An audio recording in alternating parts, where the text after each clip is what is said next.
दोस्तों मीशो पे अपने प्रोडक्ट का सेलिंग प्राइस कैसे डिसाइड करना है, क्योंकि एक भैया ने मेरे को काफी कमेंट किया था और कह रहा था कि भाई जो सेलिंग प्राइस होता है प्रोडक्ट को वो कैसे डिसाइड करना है, कैसे कैलकुलेट करना है। आपको ए टू जेड जानकारी देने वाला हूं और आपको पेपर के माध्यम से आपको समझाऊंगा कि अपने प्रोडक्ट का कैलकुलेशन कैसे करना है, उसका सेलिंग प्राइस आपको कैसे डिसाइड करना है।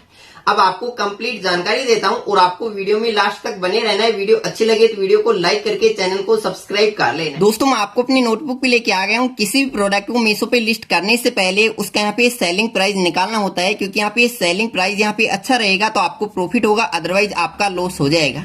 तो आप देख सकते हैं कि किसी प्रोडक्ट यहाँ पे सेलिंग प्राइस या प्रोडक्ट प्राइस यहाँ पे निकालना है तो मैं आपको यहाँ पे समझा देता हूँ। तो आप देख सकते हैं कि कोई भी प्रोडक्ट हम यहाँ पे होलसेल यहाँ पे जीएसटी पर लेते हैं, यानी विद जीएसटी के साथ, तो उस प्रोडक्ट का यहाँ पे रियल प्राइस यहाँ पे 100 रुपया 18% यहाँ पे जीएसटी लग रहा है। यदि आपके प्रोडक्ट पे यहाँ पे 5% जीएसटी लग रहा है तो आप उस हिसाब से यहाँ पे कैलकुलेट कर लीजिए। जब यहाँ पे 100 रुपये पे 18% यहाँ पे जीएसटी लेके चलते हैं तो वो प्रोडक्ट हमें यहाँ पे जीएसटी के साथ 118 रुपए का यहाँ पे पड़ रहा है। और इसके यहाँ पे पैकिंग चार्ज यहाँ पे कैलकुलेट करते हैं तो आप देख सकते हैं कि पैकिंग चार्ज का यहाँ पे 20 रुपए लेके चलते हैं, क्योंकि पैकिंग चार्ज में यहाँ पे लेबल हो गया, आपकी पॉली बैग हो गई, और यदि आप बॉक्स यहाँ पे यूज कर रहे हैं तो बॉक्स हो गया। इसके अलावा जो यहाँ पे टेप यूज करते हैं वो हो गई, और आपकी मेहनत हो गई यहाँ पे 20 रुपए में मैंने यहाँ पे कैलकुलेट कर लिया हर प्रोडक्ट के ऊपर। और इसके बाद आप देख सकते हैं कि जो यहाँ पे कस्टमर रिटर्न होता है यहाँ पे 15% लेके चल रहा हूँ, यानी 100 में से यहाँ पे 15 आपके कस्टमर रिटर्न आने वाले हैं, तो मैं यहाँ पे 15% लेके चल रहा हूँ। और 15% पे आपका यहाँ पे 161 रुपए का यहाँ पे चार्ज लगने वाला है यदि 500 ग्राम से नीचे का यदि आपका कोई भी प्रोडक्ट है। और यदि 501 ग्राम से लेकर के और आपका यहाँ पे 1000 ग्राम तक यहाँ पे कोई भी प्रोडक्ट है तो उसमें यहाँ पे 203 रुपए आपका यहाँ पे जो यहाँ पे कस्टमर चार्ज लगने वाला है जैसे वो रिटर्न आएगा। और यहाँ पे जो आरटीओ रिटर्न होता है उस पे यहाँ पे कोई चार्ज नहीं लगता है, वो मैं यहाँ पे 20% लेके चल रहा हूँ, क्योंकि यहाँ पे 20% तो आ ही जाता है। अब यहाँ पे कोई चार्ज नहीं होता है, लेकिन मैं इस पे यहाँ पे जो पैकिंग का चार्ज होता है यहाँ पे 5 रुपए लेके चल रहा हूँ, क्योंकि हमारी पॉली बैग और लेबल यहाँ पे खराब हो जाता है, लेकिन बॉक्स होता है वो यहाँ पे फिर से रीयूज हो जाता है, तो उसमें यहाँ पे कोई दिक्कत नहीं है। अब मैंने इसको कैसे कैलकुलेट किया, आप देख सकते हैं कि जो टोटल चार्ज है मैंने यहाँ पे कस्टमर रिटर्न को आरटीओ रिटर्न को यहाँ पे कैलकुलेशन किया है, यानी 15 तो हमारे यहाँ पे कस्टमर रिटर्न है और 161 रुपए का हमें यहाँ पे चार्ज लग रहा है। एक कस्टमर रिटर्न पे 15 से यहाँ पे मल्टीप्लाई कर दिया है, और प्लस में मैंने यहाँ पे 20 जो यहाँ पे आरटीओ रिटर्न है इस पे यहाँ पे कोई चार्ज नहीं लगता है, लेकिन मैंने यहाँ पे पैकिंग का यहाँ पे चार्ज लगा लिया है यहाँ पे 5 रुपए, तो मैंने इसको मल्टीप्लाई कर दिया है। अब मैंने यहाँ पे 65 से इसको यहाँ पे भाग दे दिया। 65 से इसलिए भाग दिया जैसे मैं आपको समझा देता हूँ। जैसे 15% तो हमारा यहाँ पे कस्टमर रिटर्न है और यहाँ पे 20% यहाँ पे आरटीओ रिटर्न है, दोनों को यहाँ पे कैलकुलेट करते हैं तो आप देख सकते हैं कि 35%, यानी 100 डिलीवर्ड ऑर्डर में से हमारे यहाँ पे 35 हमारे यहाँ पे रिटर्न आ रहे हैं। तो यहाँ पे 35 लेके चला तो यहाँ पे बचा 65, तो आप देख सकते हैं कि 65 का मैंने यहाँ पे भाग दे दिया है। तो आप देख सकते हैं कि हमारे जो यहाँ पे 65 डिलीवर्ड ऑर्डर में से यहाँ पे एक ऑर्डर पे यहाँ पे 38 रुपए 69 पैसे का यहाँ पे चार्ज लग रहा है। मैं इसको यहाँ पे कंप्लीट यहाँ पे 40 रुपए कर लेता हूँ, यानी 40 रुपए लेके चल रहा हूँ।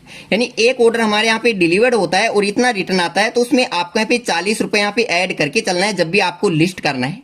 इसके बाद जब यहाँ पे ऐड चार्जिंग यानी ऐड कॉस्ट यहाँ पे जोड़ते हैं, यानी आप यहाँ पे ऐड चलाएंगे तो आप देख सकते हैं कि मैंने यहाँ पे ऐड का रुपए यहाँ पे 0 ले रखा है। यदि आप कोई भी प्रोडक्ट पे यहाँ पे मीशो के द्वारा ऐड चलाते हैं तो आपको यहाँ पे उसका यहाँ पे जितना भी अमाउंट यहाँ पे एंटर करना है आप यहाँ पे एंटर कर सकते हैं। मैं यहाँ पे ऐड नहीं चला रहा हूँ तो इस हिसाब से मैं यहाँ पे कैलकुलेशन कर रहा हूँ, तो मैंने यहाँ पे 0 रुपए यहाँ पे एंटर कर दिया है। इसके बाद आपको यहाँ पे आगे चेक कराता हूँ। आप देख सकते हैं कि आपको यहाँ पे जितना प्रॉफिट रखना है, यानी कोई भी प्रोडक्ट पे आपको 50 रुपए प्रॉफिट रखना है, 60 रुपए रखना है, 30 रुपए रखना है, 40 रुपए रखना है, 20 रुपए रखना है, वो यहाँ पे एंटर कर देना है। तो मैं यहाँ पे प्रॉफिट का यहाँ पे 40 रुपए लेके रख रहा हूँ। तो आप देख सकते हैं अब मैं यहाँ पे टोटल यहाँ पे कैलकुलेट कर देता हूँ। जो आप देख सकते हैं कि ऊपर की साइड मैंने यहाँ पे 100 रुपए का यहाँ पे प्रोडक्ट लिया था, 18% यहाँ पे जीएसटी थी। जब मैं यहाँ पे कैलकुलेट करता हूँ तो यहाँ पे 18% यहाँ पे जीएसटी नहीं लेता हूँ, यानी केवल यहाँ पे प्रोडक्ट का प्राइस यहाँ पे लेता हूँ। आप देख सकते हैं कि केवल मैंने यहाँ पे विदाउट जीएसटी यहाँ पे प्रोडक्ट का प्राइस ले लिया, जो हम यहाँ पे होलसेल पे लेके आए 100 रुपए। इसके बाद यहाँ पे 20 रुपए पैकिंग चार्ज और 40 रुपए यहाँ पे जो आरटीओ रिटर्न थे, कस्टमर रिटर्न थे, वो यहाँ पे कैलकुलेट किया था, 40 रुपए उसका ऐड कर लिया है। और 40 रुपए मैंने यहाँ पे जो प्रॉफिट हमने जोड़ा था वो यहाँ पे एंटर कर लिया है। अब यहाँ पे टोटल यहाँ पे इनको कैलकुलेट करते हैं तो 200 रुपए यहाँ पे आ जाता है। अब इसमें यहाँ पे 18% यहाँ पे इसका 200 का 18% यहाँ पे निकालते हैं तो 36 रुपए होता है। यदि आपका 5% वाला प्रोडक्ट है तो आपको 5% के हिसाब से यहाँ पे कैलकुलेट कर लेना है। अब आपको यहाँ पे आगे समझाता हूँ। तो आप देख सकते हैं कि हमारा यहाँ पे लिस्टिंग प्राइस आप देख सकते हैं कि 236 रुपए यहाँ पे होने वाला है, क्योंकि 200 रुपए तो हमने यहाँ पे टोटल कैलकुलेट किया, इस पे 18% यहाँ पे जीएसटी है, तो टोटल हमारा यहाँ पे 236 रुपए यहाँ पे हो गया है। ये हमारा लिस्टिंग प्राइस है। और इसमें जब यहाँ पे मीशो शिपिंग चार्ज यहाँ पे ऐड करेगा, आपको यहाँ पे ऐड नहीं करनी है, शिपिंग चार्ज यहाँ पे मीशो खुद यहाँ पे ऐड करता है। मैं यहाँ पे 70 रुपए यहाँ पे मीडियम यहाँ पे लेके चल रहा हूँ, लेकिन किसी प्रोडक्ट पे यहाँ पे 62 रुपए, किसी पे 60 रुपए, अलग अलग आपकी इमेज पे यहाँ पे डायमेंशन पे यहाँ पे निर्भर करता है कि आपका प्रोडक्ट का वेट कितना है या उसकी डायमेंशन कितनी है, उस हिसाब से यहाँ पे चार्ज लगाता है। मैं यहाँ पे 70 रुपए लेके चल रहा हूँ। अब आपके प्रोडक्ट को कोई भी कस्टमर यहाँ पे बाय करेगा, यानी मीशो पोर्टल पे यहाँ पे देखेगा, तो आप देख सकते हैं कि उस कस्टमर को आपका प्रोडक्ट यहाँ पे 306 रुपए का यहाँ पे शिपिंग चार्ज यहाँ पे ऐड करने के बाद 306 रुपए का यहाँ पे दिखाई देगा। अब आपको इस पे यहाँ पे डिस्काउंट यहाँ पे मीशो पर कैसे शो करता है यहाँ पे कस्टमर को, वो भी आपको यहाँ पे चेक करा देता हूँ। तो आप देख सकते हैं कि यहाँ पे इसकी एमआरपी मैंने यहाँ पे 799 रुपए यहाँ पे एंटर कर दिया है। यानी कोई भी प्रोडक्ट को जब आप लिस्ट करते हैं तो आपको यहाँ पे एमआरपी भी यहाँ पे एंटर करनी होती है, यानी 799 रुपए। अब इसका फॉर्मूला आपको समझा देता हूँ, यानी एमआरपी माइनस आपको लिस्टिंग प्राइस, जो आपका यहाँ पे सेलिंग प्राइस है, जैसे ये सेलिंग प्राइस यहाँ पे 236 रुपए है, यानी इसका जो सेलिंग प्राइस यहाँ पे 306 रुपए है, यानी जो कस्टमर को यहाँ पे शो कर रहा है आपको वो यहाँ पे एंटर करना है।